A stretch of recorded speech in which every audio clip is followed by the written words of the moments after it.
is yours, yeah. Hello. Yes. Can you hear me? Yes. Okay. So thank you, Fedor, for the introduction. I didn't understand much. I guess I understood something. First of all, I'm not a specialist in the cultural field. I'm an urban planner, and so most of what I will tell you today about the role of culture in urban spaces comes from a urban planning perspective. So first of all, before starting talking about independent cultural centers and the role of culture in transforming abandoned spaces in our cities, we first have to... Okay. It's okay if I do it? No? Okay. It's important that we recognize that we, in our cities, in middle cities, large cities in Europe, we have many different problems. This is let's say the framework that I start using when I do research on urban topics. The problems that we face, how we build the problems, how we understand them.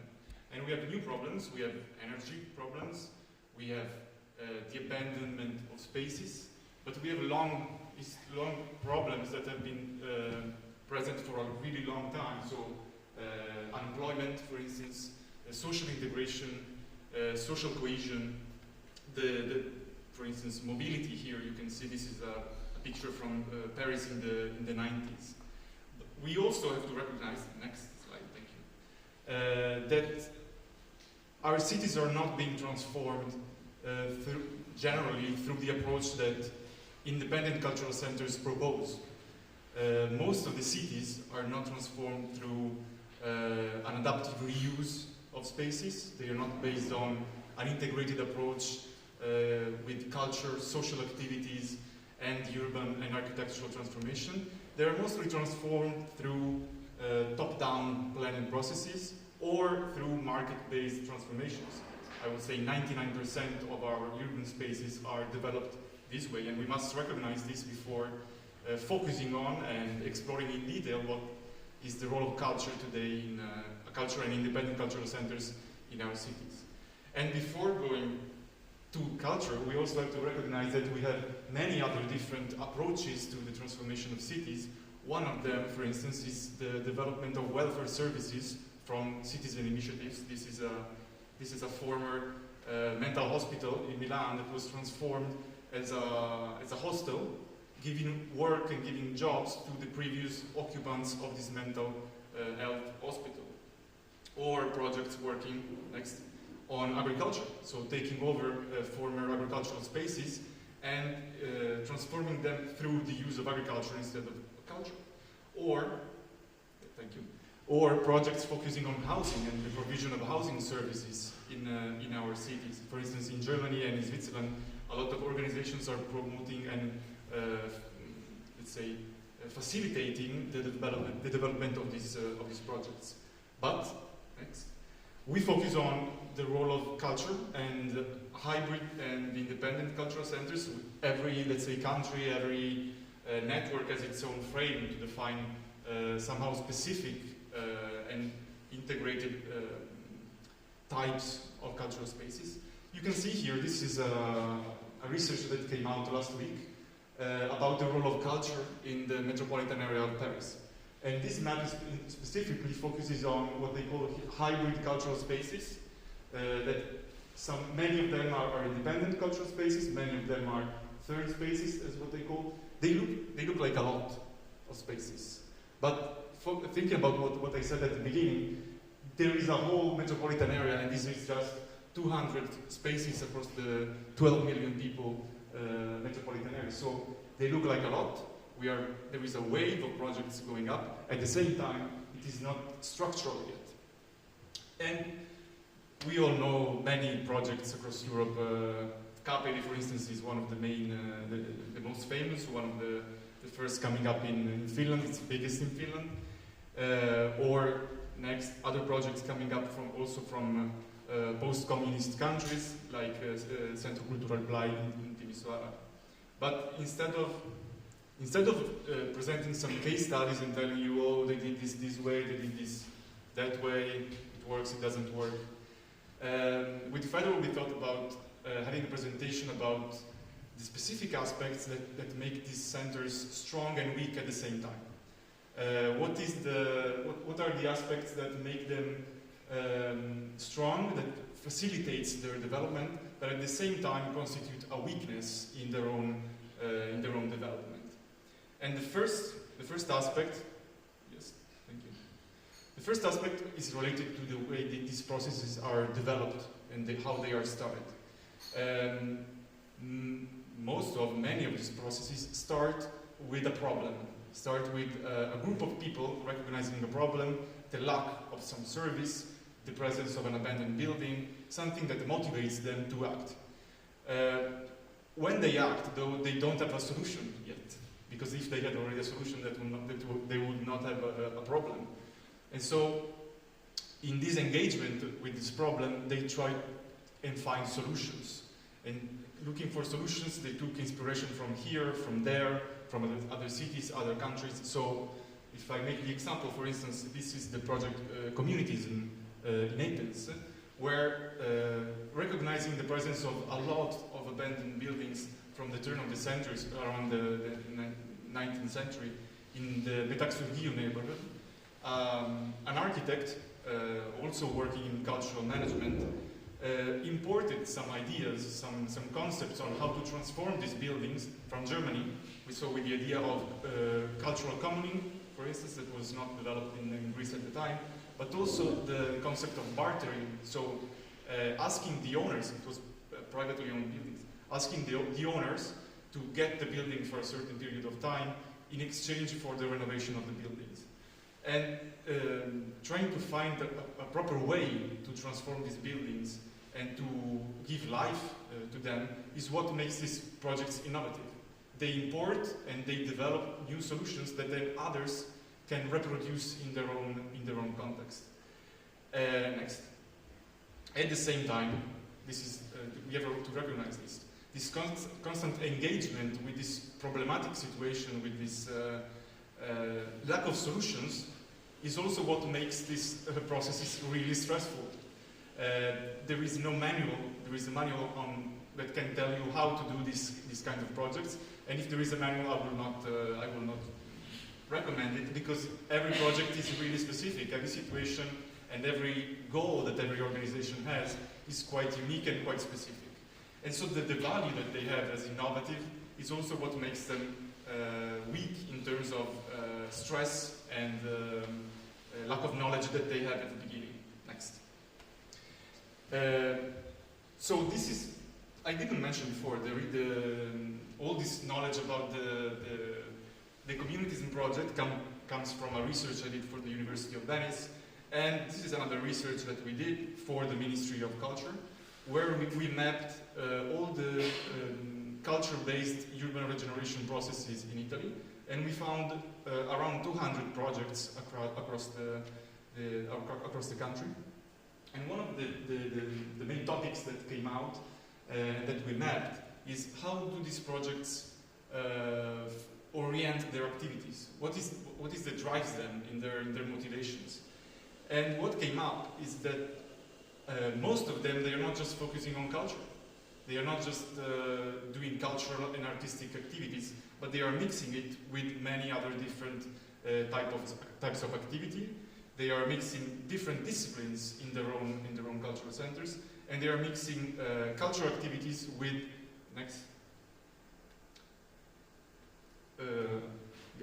with welfare services and with the sale of goods and services. This is a really a strength, in my opinion, of these processes, because they are able to integrate in single spaces a lot of different target groups. You can bring in people that are enthusiasts with cinema, for instance, and at the same time you can provide a service for your neighbor. So in this way, these projects are able to engage with many different people and expose them to many different languages and artistic languages. Next. One of the projects that we mapped and that we explored for the Eureka research at the University of Venice is Oveslab. It's a community and cultural center in Modena, in northern Italy. that was started from two organizations. So a foundation, an architectural foundation, and an artistic association. In this community and art center, they developed many different projects related to the community and to the common use of the space, and to the development of, let's say, innovative and experimental artistic practices. At the same time, they are an actor in the urban transformation of the whole neighborhood where they are based, which is a former industrial neighborhood in the municipality of Modena. And for this they have a mandate from the municipality to transform this whole neighborhood. But, there is a but, funding does not work this way. Funding does not give you funding for architectural, at least in Italy and in other countries in Europe. Funding does not give you funds to work both on the architectural renovation and the cultural and artistic program. And so they have to constantly look for many different sources of funding to fund the different parts of their program. This is linked with what I said before, being the innovative aspect of these processes. They go beyond what we consider to be the silos of disciplines, the silos of cultural activities. They break somehow these distinctions. At the same time, public institutions and funding institutions oftentimes fail to recognize the integrated approach that they adopt. And in this way, their constant research for funding takes energy from these projects. Next.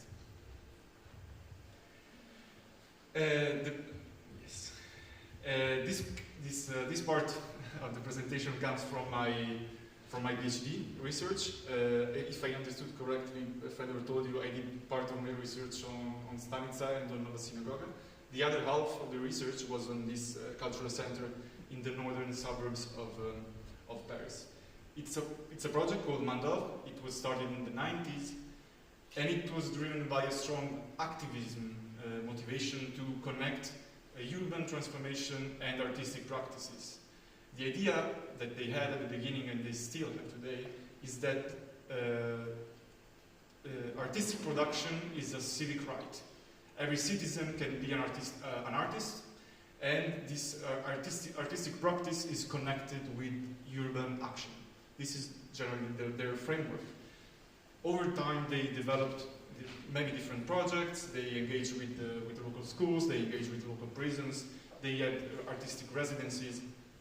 But over time, they became somehow a bureaucratic organization with the director, with the head of departments, etc., etc. At the same time, they kept having a strong activism dimension, pushing the employees of this cultural center to always give more, to not just stick to what they call fiche de poste, so the job description. You should always stay later than what you were paid for, and if you don't do that, you are seen in a bad way. And this is not healthy, in my opinion. This is something that also risks bringing people to burnout, and it happened also in this organization. Next. So recognizing that activism is a source of motivation that drives these centers also should make us reflect how we enforce activism on others, how we ask someone else to be activist even if it's not their own choice. Without the dedication of the founders, their activist dimension at the beginning of these processes, we will not have these processes. So there is a fine line between these two aspects that needs to be tackled, and where we should all reflect. Next. Another aspect that came up from the research that we did for the Italian ministry is the relation of these independent cultural spaces with their local audiences and with their local networks. So we mapped who are these centers engaging with, who are the audiences they are bringing in their cultural spaces, and who are the networks, who are the other actors they engage with in their programming, in their urban action, etc.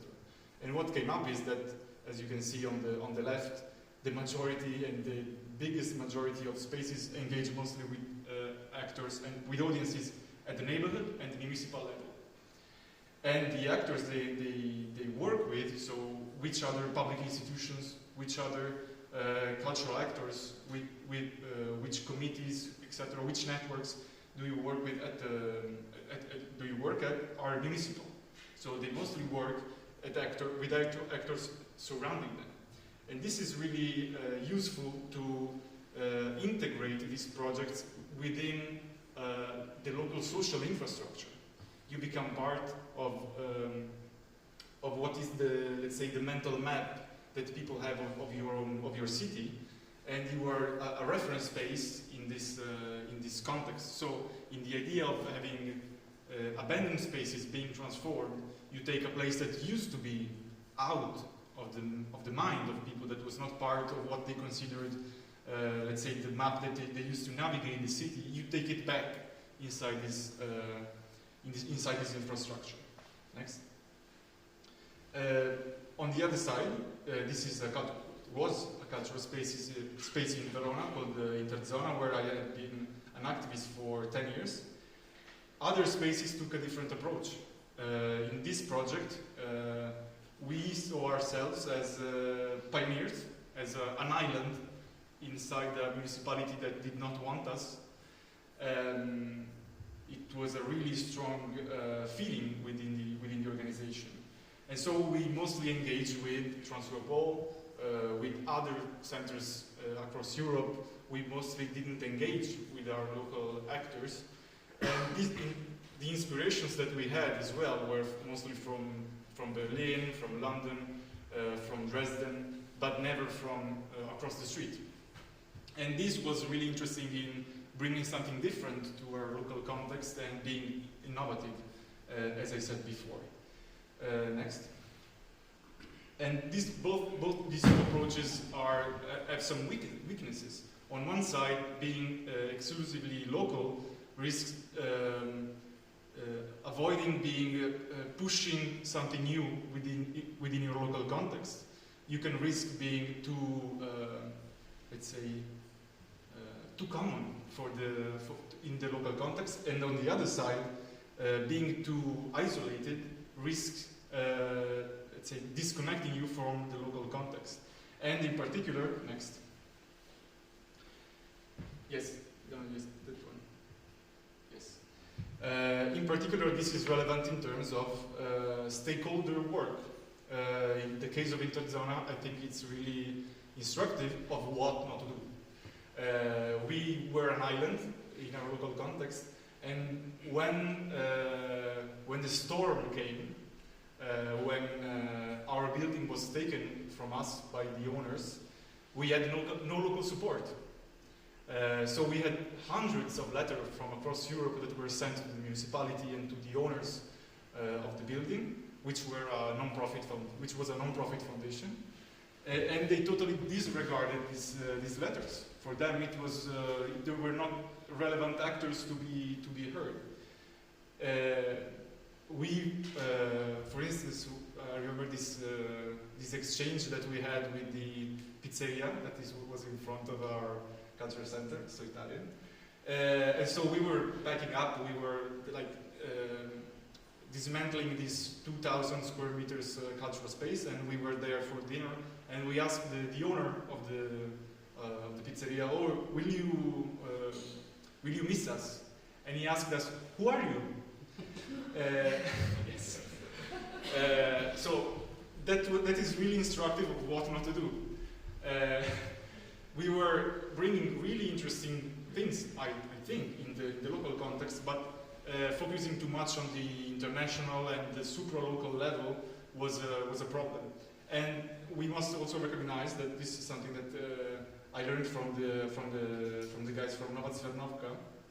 Having engaging with stakeholders and constantly keeping in touch with them and constantly, let's say, being sure that they are on board in your project is really, really fatiguing and really, really stressful. But at the same time, if you stop doing that, you take them for granted, and when the storm comes, you don't know if they are behind you and supporting you. So we also mapped in this research how these cultural spaces relate with public policies. So we try to understand if this project that we're applying for these grants from the Ministry of Culture already had some collaboration with previous policies. And with policies we meant, in a broad sense, public initiated solutions for funding, for space, for obtaining spaces, for programs, for collaboration in European projects, etc., etc. And what we saw is that 90% of these projects already had collaborations and with public policies. And the policies that they intercepted were mostly at the municipal level. So municipalities, so local public administrations, were the first actors that they engaged with. Next. And this can be seen in particular in the ownership of the buildings where these processes are based. So the abandoned spaces that are being transformed are owned by whom? And for half of the time, it's public administrations. And here it's not divided, but mostly of them are municipality. And also an important slide here, is the publicly owned entities. So foundations, publicly owned foundations, or all the, I don't know the name in English, but basically the agencies owning public real estate across the country. And we were really surprised to see that there was also 30% of private buildings. This is something that we did not expect. And this is something where research will go in the next direction. So what motivates private owners to give these spaces to independent cultural spaces?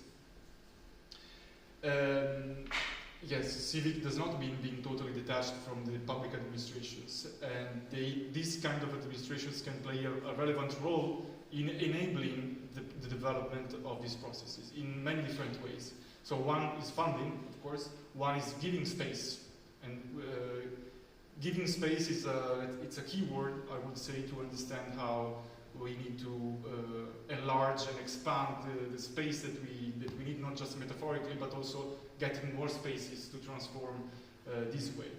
At the same time, for instance, in some other projects that I studied, public administrations somehow bent the rules. So they said, yes, you can build stuff in this field even if it's not allowed, because we say so. So the local urban planning department said, yes, it's our own building, we are supporting you, you can put containers here even if it's not legal. And we will not control you and we will not fine you. Of course, none of this is in writing, but what public administrations can do is to open up these kind of spaces where you can experiment and you can suspend regulations for a certain period of time. There are two other sides of this.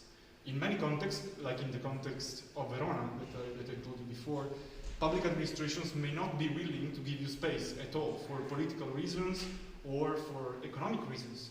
They might have other more lucrative opportunities to use the buildings instead of giving it to you.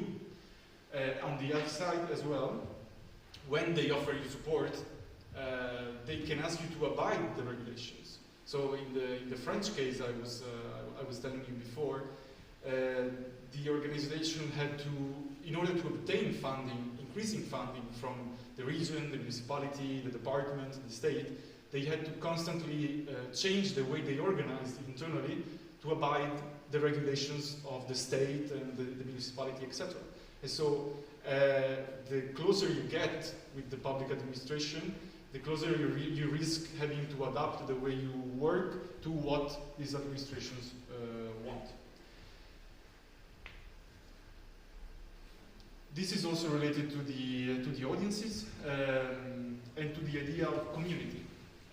We talk a lot across Europe about the role of communities in these spaces, how we work with communities. The research that we have in Italy proves that most of the work is done at the local level, so with local communities, but we never,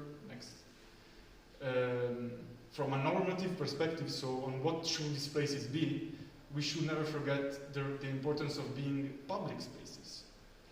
And with public, what do I mean? This is part of the research that we did with the Eureka project. And one of the case studies was Brunnen Passage in Vienna. And what they told me is we are not striving to be a community space. When immigrants communities that live in our neighborhood want to organize some activities in our own space, because that's what they do mostly, we always tell them, you can use the space, but you must accept that other communities can come in and interact with you.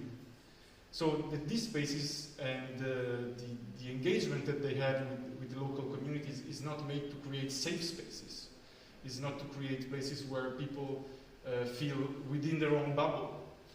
But many try to create public spaces, so places where different people can do different things, maybe not at the same time, but where they can interact and they can learn what each other is. And this is let's say, a really hard thing to do, because communities, when you engage with different communities, you may tend to provide them what they want and to stabilize what they want.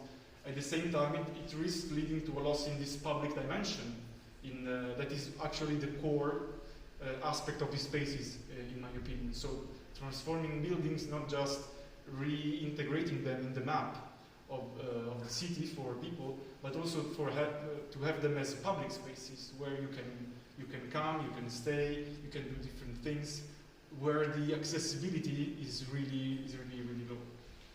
Next. Yes, this is the last thing I want to tell you, and it's some of the conclusions of my PhD research. So I studied organizations that were working for decades, and when these organizations complete the renovation of their spaces, when they stabilize their artistic program, when they see that the program works financially, it works socially, and also artistically, they start to, let's say, consolidate the way they work. So they do it for years and years in the same way. In particular, in the French case, next. In the French case, they developed these routines, these internal rules, these ways of doing that were somehow limiting also the way they were able to engage with change in their local context. And so, yes, they were a cultural center, but they were starting to be seen as an old school cultural center. And so in 2016, they had a crisis with the municipality, and they started another project in another municipality nearby, in Saint-Denis, where they experimented with they took over an empty field, they put some containers, and they started a co-management project. In this project, it was a space, what we can call a space of exception. So the rules of the municipality did not apply on this field, but also the rules of the cultural center did not apply, because it was managed by separate groups from the cultural center that brought over some of the knowledge that they had developed for over 20 years, but mixing it with something else, without worrying of internal hierarchies, etc., etc. This project ended after 3 years. Yes, it was a temporary project, and the interesting aspect of this is that the cultural center did not learn anything out of it. It was an experiment. The cultural center, the mother cultural center, did not learn anything from all the interesting aspects that were developed in this project, but all the people that engaged in the project itself learned a lot, and they transposed it to their other projects. So, for instance, the municipality of Saint-Denis adapted some of the aspects of this project to other transformations in the city. The director of this project left the organization and started something new, learning from what she did. So in this in this sense, the stability that was reached by the cultural center was a source of knowledge for others to reproduce and to experiment with. The innovations that were developed in this new project were solutions that were not being also innovative in the cultural center, but in other projects. And so this is a cycle. These projects can go on and go on and go on and open these spaces where someone else can learn and then take it someplace else, and it can have another life in another place, in another time, etc. So concluding,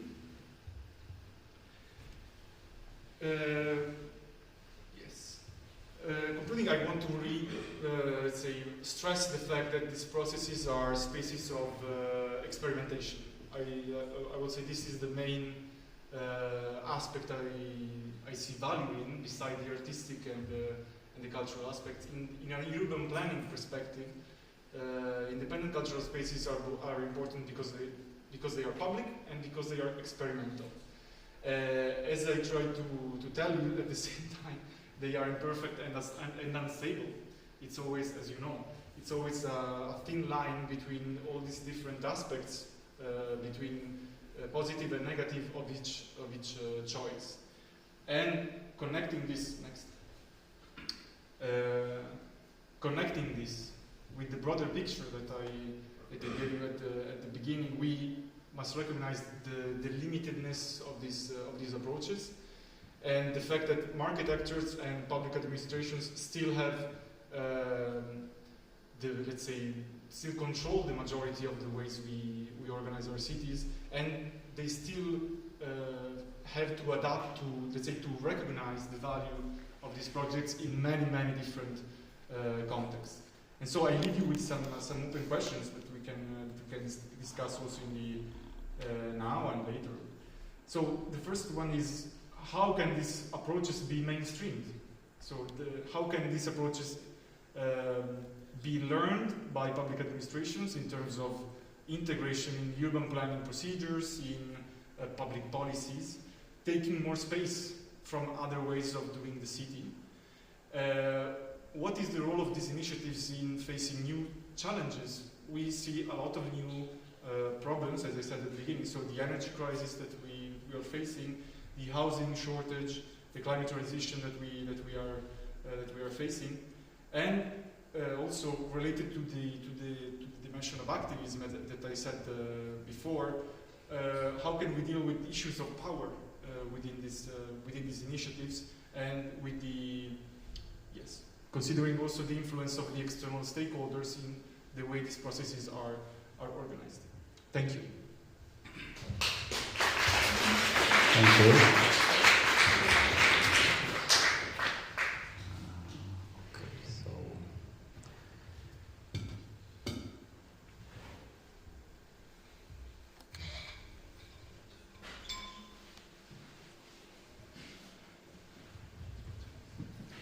So discussion now.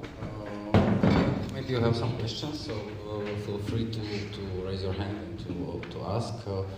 My first question for Francesco, when I was listening to your presentation, since I'm from the environment, being active for 20 years, so it came to me being quite obvious, the conclusions, the insights. So I would like to ask you, what's the message actually in terms of like, what are we talking? Because we can do a science out of it. We can observe. We can dig the data, which prove basically what we expected beforehand. That the centers are grassroots. That they work with communities, their municipal, etc. But what's the message? Like why? What about this independent culture? Is it the value of freedom, in your view? So at the end of all this, or at the beginning of all this, is this eternal striving for freedom? Yes, I would say it's more than freedom. I would say the eternal eternal struggle for experimentation, for doing things differently, to not do things the way that have been done before, not just because you don't know how to do it, but also because you want to do something else in a different way than you were taught. Yes, one can say this is freedom. This is but I see freedom in relation to action. You know, so the possibility of doing things differently. And I think this also relates to the next steps of this projects, which are not only action, so practice within single cultural centers, but also a policy dimension. So not just continuing doing these projects or starting new projects, but also to coordinate in order to facilitate for others to start new projects and to develop new projects and to do it in this way. So but to do this, we need to move at the policy dimension. So how can our institutions support better the experimental side and the freedom side, as you said, about these projects? So at the beginning there is an ethos, which is basically based on individual profile of the founders. So we have some ethos, and at the end there is a system. There is an institution, grants, funding, etc. What interests me, and I think that in Slovakia we are facing this situation also in our cultural centers, is have you encountered some success stories regarding the passing on the organization, regarding the generational turnover within the organizations, that there is a point when people get burned out or tired or fed up, and there is this house, and they're facing the question like what to do next, like who will run the house, who will overtake the responsibility. Are there these success stories of passing the institution to the new cultural leaders, managers, or is it so that it always comes and dies with the founder? So there are good examples and bad examples. I don't know, I didn't study them in particular, but the first that comes in my mind is Fabrik in Berlin.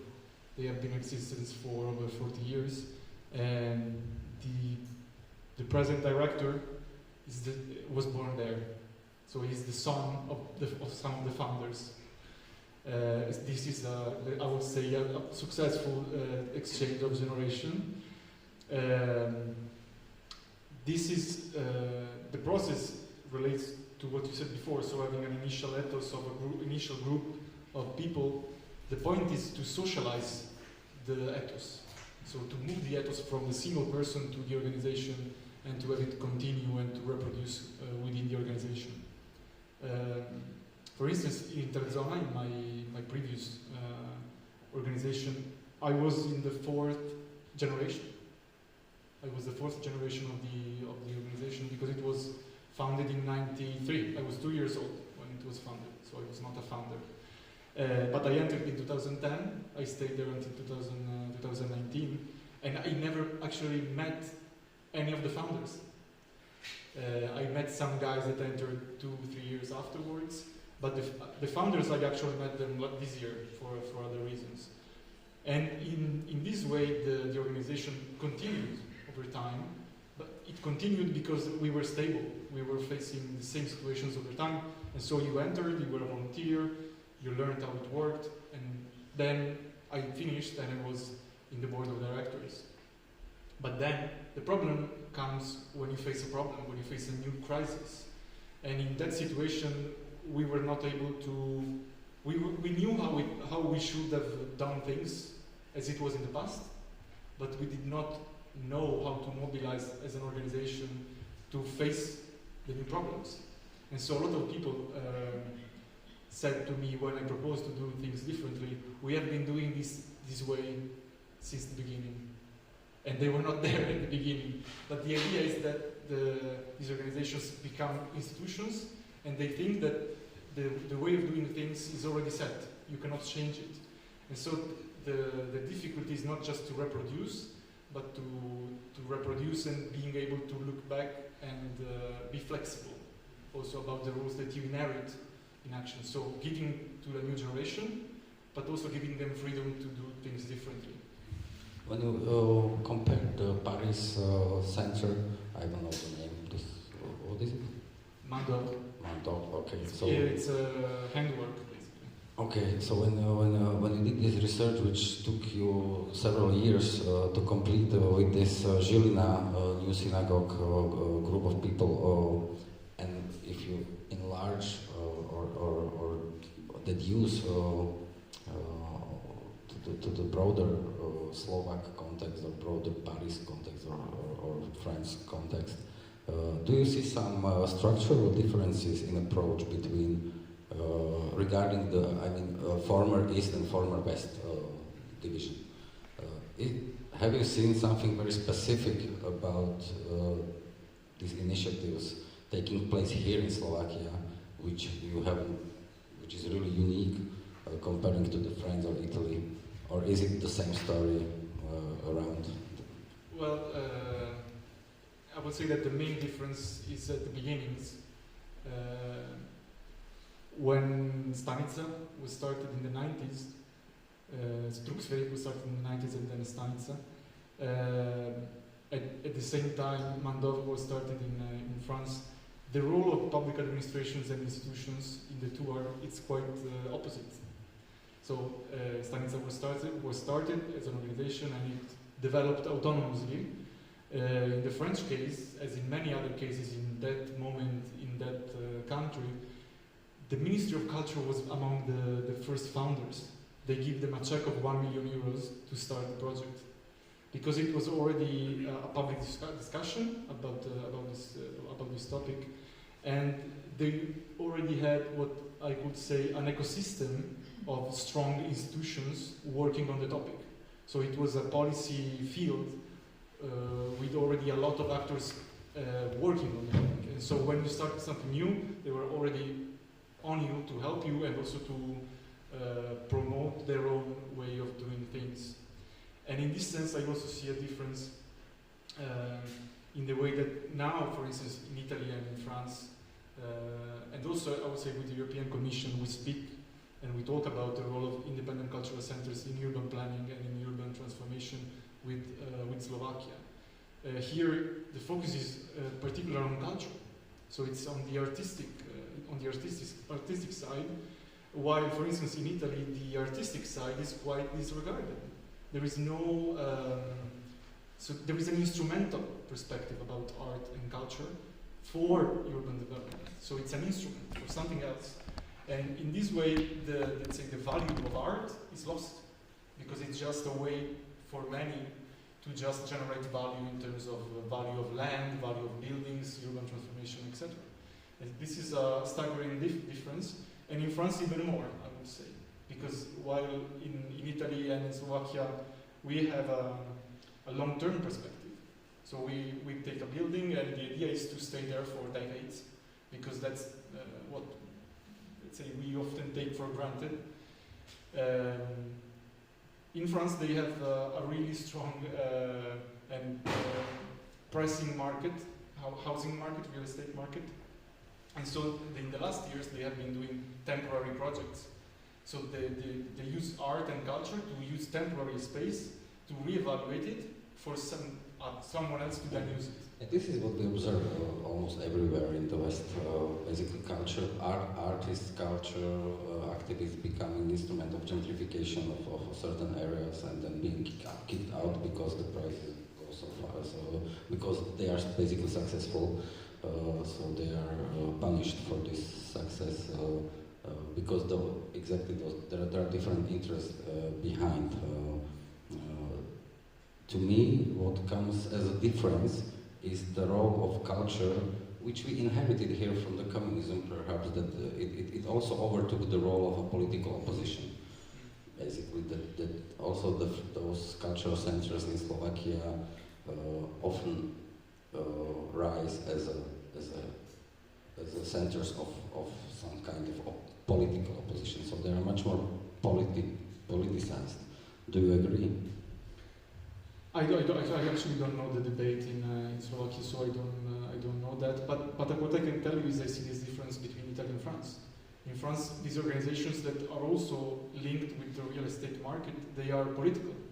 They actively engage politically with the ministries and with the political debate on urban planning, only on urban planning and culture. In Italy, for instance, on the other side, they mostly adopted a pragmatic approach. So there is no political perspective in these projects. It's totally neutral. There is no political approach. It's totally diluted. The political project is totally diluted in this pragmatic approach of solving problems locally without a general perspective on policies and on the political side. This is a huge problem we have in Italy now, I would say, with this kind of approach. Yes.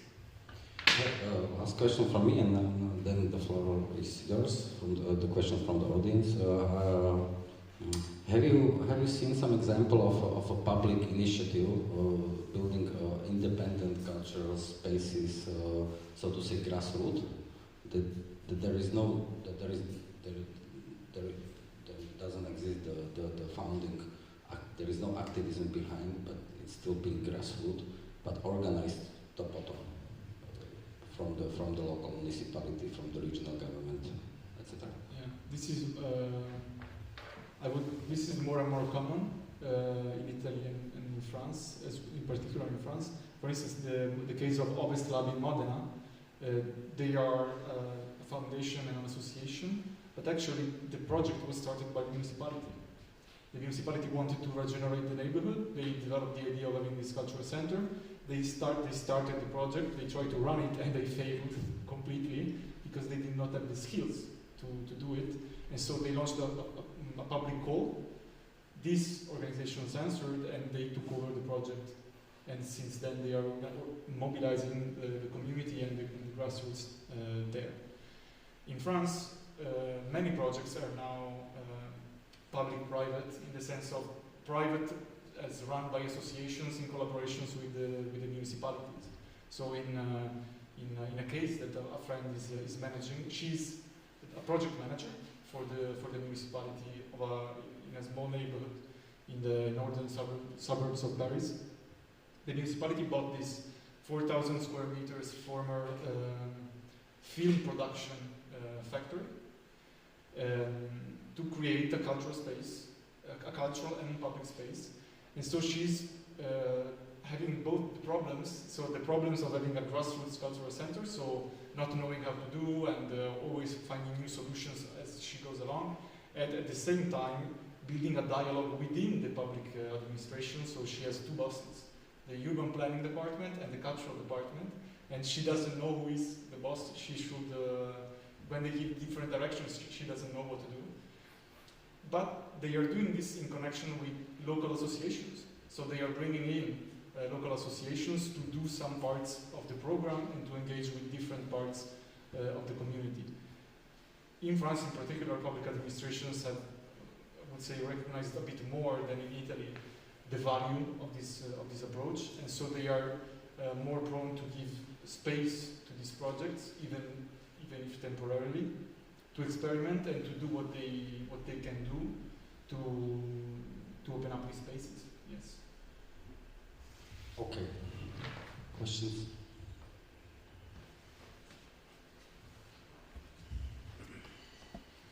No.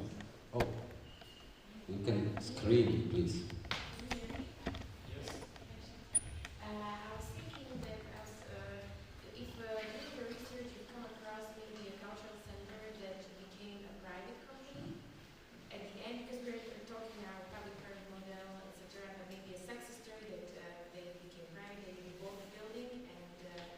But they kept the ethos, the community and social and public benefit value and their values.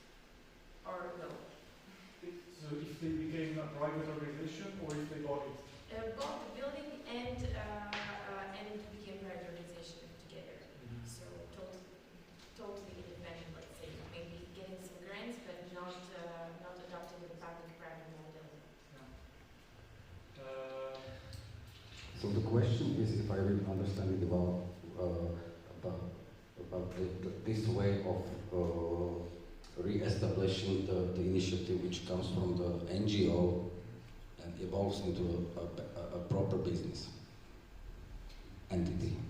And if it's possible to, if you come across an example that this way they will keep the, you know, the family value and the cultural ethos and I'm thinking.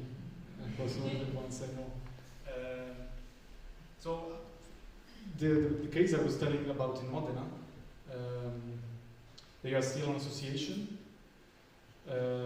but they are having a dialogue with basically the building was private.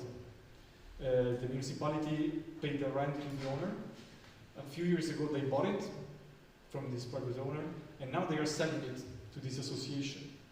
But they are keeping the association framework, legal framework. An important aspect that came up in the Italian research is that there is not much experimentation with new legal frameworks. 80% are associations. Even the big ones, like this one, keep the associative format because of convenience, because of the risk of shifting to a cooperative model or a limited company model. And also because they are mostly based on public funding or grants. And so there is no security about the funding that will come in the next years. And so they do not take this risk of shifting to something else. In France and in Germany, for instance, they have more cooperative models since the beginning. And even now, in these last years, they shifted towards real estate cooperatives. So associations that, beside the association, they have a real estate cooperative trying to build, to buy the buildings and to develop new cultural centers. So it's not initiatives that have one space, but they have multiple spaces they manage, and they move from one to the other. And they are now trying to buy spaces to do their own projects instead of waiting for the municipalities to launch the call. And in Germany, many have let's say, a co-housing cultural center combo. And so they buy the buildings because they live there, and they have the cultural spaces. This is definitely not a startup environment. So yeah, the independent culture didn't dive into this very up-to-date startup culture because there is no product to sell.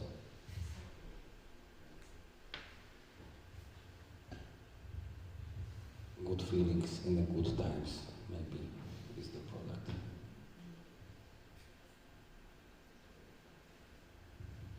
Okay, this is it. Thank you, Francesco, for coming from Paris.